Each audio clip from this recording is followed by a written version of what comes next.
এই সেই পৃথিবী কাঁপানো আলোকচিত্র যা তোলার পর ফটোগ্রাফার নিজেই আত্মহত্যা করেছিলেন।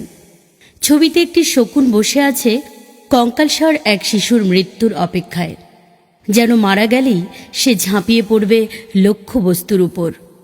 ছবিটি তুলেছিলেন দক্ষিণ আফ্রিকার ফটোগ্রাফার কেভিন কার্টার। 1993 সালের মার্চ মাস। দুর্ভিক্ষ পীড়িত সুদান, কোথাও এক ফোঁটা দানা নেই।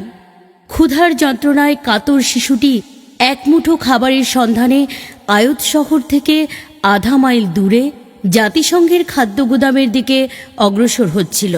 এক পর্যায়ে সে তার মৃতপ্রায় নিথর দেহটি নিয়ে উবু হয়ে মাটিতে মাথা রেখে বসে পড়ে।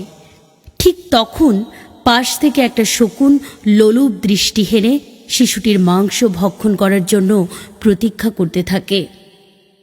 এই ছবি দ্য নিউ ইয়র্ক টাইমসে প্রকাশিত হলে বিশ্বজুড়ে তোলপাড় সৃষ্টি হয়। 1994 সালে সেরা ফিচার ফটোগ্রাফির জন্য পুলিৎজার পুরস্কার জিতে নেয় ছবিটি। কিন্তু ফটোগ্রাফার কেভিন কার্টার পুরস্কার জেতার 4 মাসের মাথায় মাত্র 33 বছর বয়সে আত্মহত্যা করে বসেন। পরে জানা যায় ছবিটি তোলার পর থেকেই তিনি মানসিকভাবে ভেঙে পড়েছিলেন।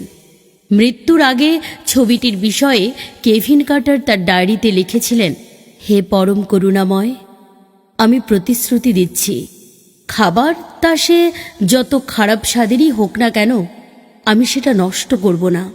এমনকি আমার পেটে ক্ষুধা না থাকলেও না।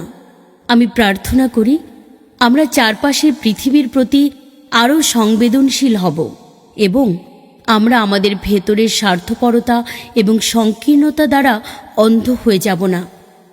আমি আরও প্রার্থনা করি তুমি ওই ছোট্ট ছেলেটিকে রক্ষা করবে, পথ দেখাবে আর ওকে ওর দুঃখ থেকে মুক্তি দেবে।